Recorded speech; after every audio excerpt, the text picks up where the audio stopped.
Buenos días, apreciada profesora, queridos compañeros, un gusto saludarles en esta mañana. Voy a dar a conocer un breve rasgo sobre la teoría de Carl Rogers. ¿Quién es Carl Rogers? ¿Dónde nació? ¿Y cuál es su objetivo? Muy bien, Carl Rogers nació el 8 de enero de 1902 en Oak Park, Estados Unidos. Fue una gran influencia en la área de la psicología en la historia de los estadounidenses. Junto con Abraham Maslow, fundaron la teoría de la psicología humanista. Juntos trabajaron esta teoría para así poder llevar lo que es a cabo su trabajo como equipo.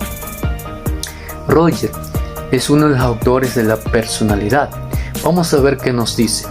La teoría de la personalidad de Carl Rogers surge a partir de su experiencia clínica. Rogers fue el primer investigador en la psicoterapia que estudió en forma exclusiva lo que ocurre durante el encuentro entre el cliente y el terapeuta, utilizando registros de audio. Tras analizar cientos de grabaciones, Rogers y su equipo formularon una completa teoría del cambio terapéutico que derivó en la formulación de su terapia centrada en la persona. Qué importante trabajar en equipo y en unión. Eso le llevó lo que es a una sola conclusión, de formalizar lo que es una teoría. Y esa teoría, ¿cuál es? De la personalidad. A partir de sus estudios clínicos y apoyándose en el trabajo, Rogers y los investigadores formuló luego una teoría sobre el desarrollo de la personalidad.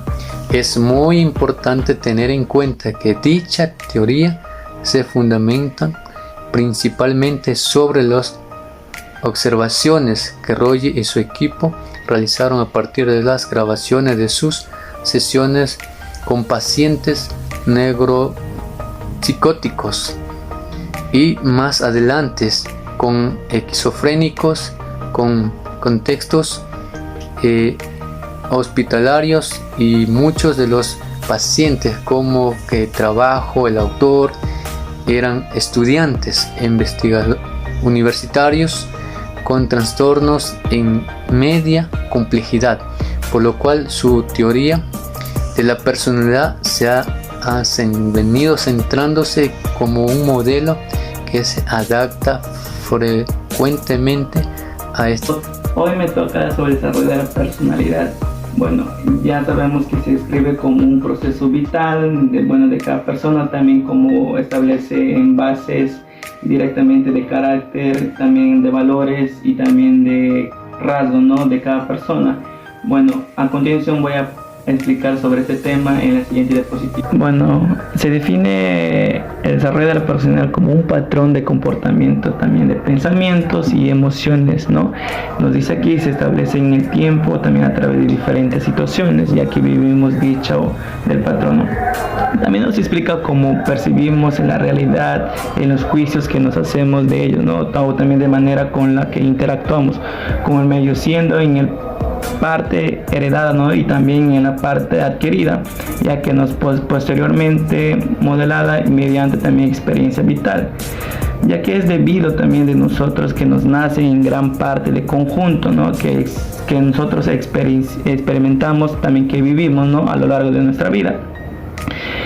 Se considera que de la personalidad como tal no está planteada o configurada a esta edad adulta, ¿no?, habiendo a lo largo del proceso de desarrollo hasta que llegue a establecerse, pero de que depende de un individuo cómo se configura de nuestra personalidad a permitir de nuestra genética o del medio entorno social, ya que eso nos ayuda a nosotros, ¿no?, formar nuestro carácter.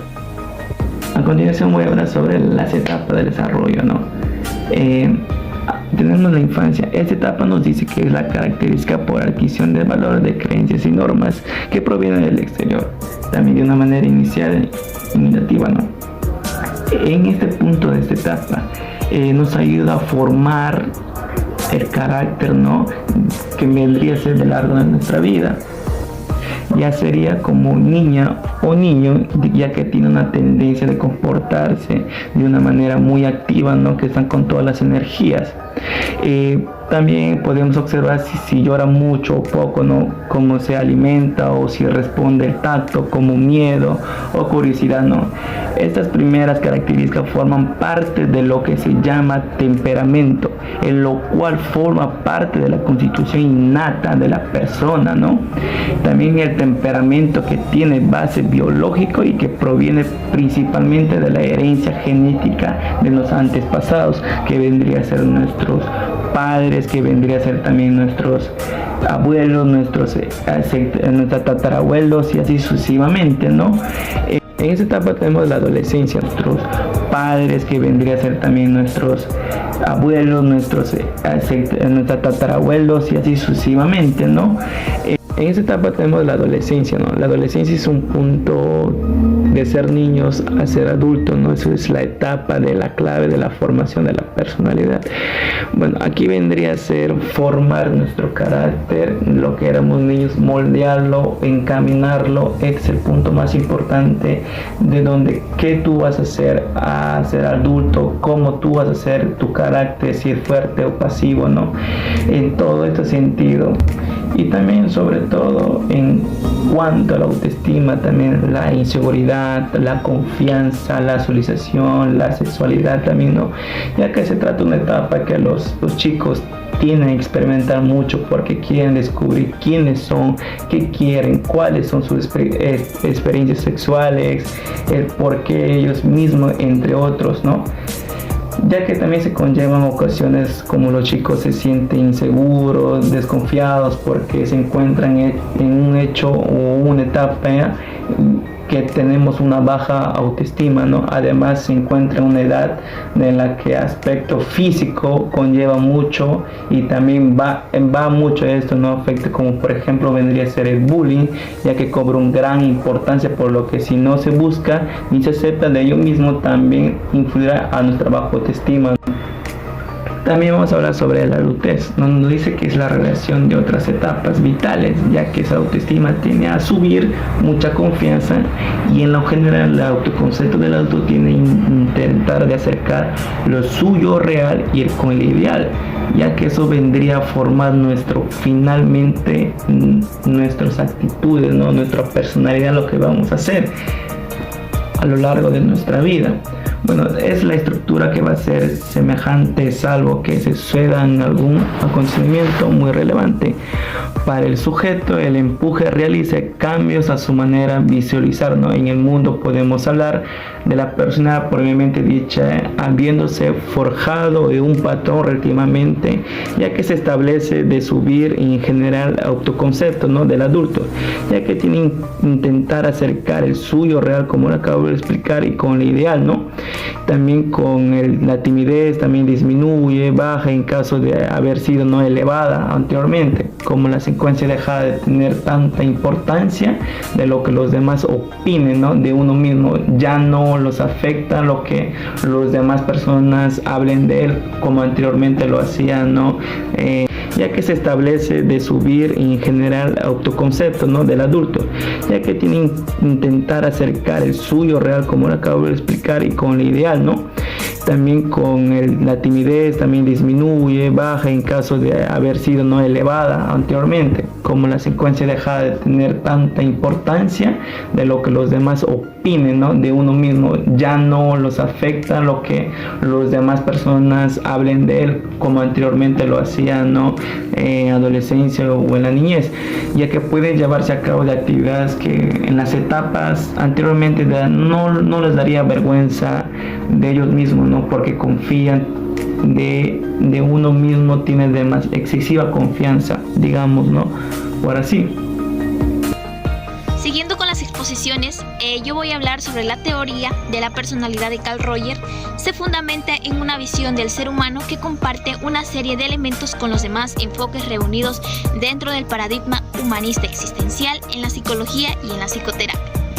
La antropología fisiológica que subyace al modelo rogeriano de la personalidad considera los siguientes puntos. 1. el ser humano es un organismo que existe en relación a un medio ambiente físico, social y cultural, y en tanto que el ser humano, comparte una serie de características con los demás organismos vivos. La idea del organismo supone que el ser humano no puede ser entendido como un agregado de componentes, sino como una totalidad. Desde el todo es más que la suma de sus partes. En contexto, el organismo no se refiere únicamente al cuerpo físico, sino que a la unidad psicosomática que constituye al ser humano, que son cuerpos, sensaciones, emociones y pensamientos. Además, es un organismo que interactúa activamente con su medio. Está inscrito en un campo que incluye tanto las condiciones físicas como los procesos sociales y culturales que dan forma a un contexto. Se relaciona en forma activa, creativa, con el medio y con los organismos que comparten su existencia. Punto número 2. El ser humano está dotado de subjetividad, es decir, tiene experiencias, es un organismo expericiante. En la interacción con su medio, el organismo experimenta subjetivamente vivencias relativas en modo de que se relaciona con su entorno y otros seres humanos. Bueno, en este punto, Roger considera que el ser humano orienta su conducta de acuerdo a la manera que percibe la realidad antes que la realidad misma. Es decir, orienta su existencia de acuerdo al mapa que configura a partir de sus experiencias sobre el territorio de la realidad. Punto número 3. El ser humano construye una noción de sí mismo mediante la función de la reflexibilidad. Es decir, el ser humano toma conciencia de uno mismo, construyendo una representación de aquello que constituye como un yo diferente a los otros. En otras palabras, el ser humano es autoconsciente. Punto número 4. El ser humano tiende naturalmente al crecimiento y a la actualización de sus potencialidades. Esto es lo que Roger llamaría luego la tendencia actualizante. Un impulso innato hacia la conservación, la expansión, supone la expresión de una tendencia mayor presente en el universo a la expansión, a la que llamó tendencia formativa. Punto número 5. El ser humano es confiable. Para el autor, la naturaleza humana es confiable por cuanto a todo individuo tiene naturalmente no solo al crecimiento, sino a la actualización de sus propias potencialidades, sino también a la cooperación y el establecimiento de relaciones significativas, nutritivas, colaborativas con otros seres humanos. También hablaremos sobre las dimensiones de la personalidad. El autor Carlos Roger reconoce 3 dimensiones de la personalidad. Entre ellas tenemos el organismo, el campo fonémico y el concepto de sí mismo. 1. El organismo, la unidad conformada por el cuerpo, la mente, en su interacción con el medio ambiente. 2. El campo fonémico, el conjunto de experiencias que tiene lugar en el organismo medida que éste se relaciona de su medio a momento a momento. 3. Concepto de sí mismo, una porción del campo fonémico que se diferencia y que contiene todas las percepciones, valores, ideales referentes a uno mismo. Hoy vamos a llegar a hablar acerca de la imagen o el concepto de sí mismo. Entonces, Carlos Roger define que conforme el organismo se va desarrollando en la interacción con el medio ambiente, bueno, la porción de sus experiencias va a comenzar a cambiar en el individuo. Bueno, con esto nos da a conocer que el niño a su temprana edad va adquiriendo conciencia rudimentaria de sí mismo y con esto forma un autoconcepto en una imagen. Y también nos da a conocer que a esta edad aparecen las primeras nociones que se van desarrollando en el niño, ¿no? El niño comienza a pensar y a decir que es un organismo diferente en el entorno donde se encuentra. También con esto da a conocer que a medida que pase la edad, el niño, sus experiencias luego se van a ir complejizándose y también nucleándose en el entorno de un concepto de sí mismo. Bueno, Carlos Roger también nos da a conocer principales características del concepto de sí mismo. Bueno, las características son: es consciente, sí, es consciente, por lo tanto, contiene solo experiencias de sí mismo que son conscientes, ¿no? Bueno, esto quiere decir que es simbólicamente, ya que no incluye, ¿no?, todas aquellas experiencias que permanecen en el fondo perceptual. Bueno, ¿qué quiere decir perceptual? La ley de figura y fondo. También nos da a conocer que es gestal, ¿no? Entonces esto quiere decir que todo tiene que ser coherente, ¿no? También nos da a conocer que contiene las percepciones de uno mismo, ¿no? Entonces esto quiere decir que asimismo tiene que tener valores ideales en uno mismo, ¿no? Entonces también llega a determinar la conducta, como el organismo se desarrolla a medida que pase el tiempo, las experiencias del individuo se van a ir complejándose, ¿no? Entonces aquí es donde se va a emerger un concepto de sí mismo, ¿no?, haciendo una orientación en su conducta. Bueno, hoy también vamos a llegar a hablar también el funcionamiento óptimo. Bueno, para Roger el funcionamiento óptimo o pleno viene dado por la congruencia entre el organismo y el concepto de sí mismo. Esto equivale a ser quien uno realmente es en un momento o en una circunstancia, ¿no? Bueno, este proceso de vivencia es libremente, ¿no?, de acuerdo en el modo en que el organismo experimenta su existencia en una relación con el medio ambiente, ¿no? Bueno, aquí también Carlos Roger da varias características sobre el funcionamiento plenamente en una persona, ¿no? Bueno, la primera característica es apertura a la experiencia. Bueno, aquí nos da a conocer que todas las experiencias organísticas pueden acceder libremente a la conciencia. Bueno, aquí no existe la discriminación ni filtro, ¿no?, en las experiencias. Por lo tanto, la necesidad del organismo tienen que ser satisfacidas adecuadamente, ¿no?, para que en la actualización de las potencialidades del organismo las experiencias puedan aperturarse muy bien, ¿no? También nos da a conocer la tendencia al vivir existencial. Bueno, es la segunda característica. Bueno, dice que las personas viven existencialmente. Bueno, es decir, en un presente inmediato, ¿no? También nos da a conocer la confianza en el organismo. La tercera característica. Aquí quiere decir que la persona confía en su organismo, ¿no? Dice que es una fuente de información fiable para tomar decisiones y orientaciones de su conducta. Eso en cuanto al funcionamiento óptimo.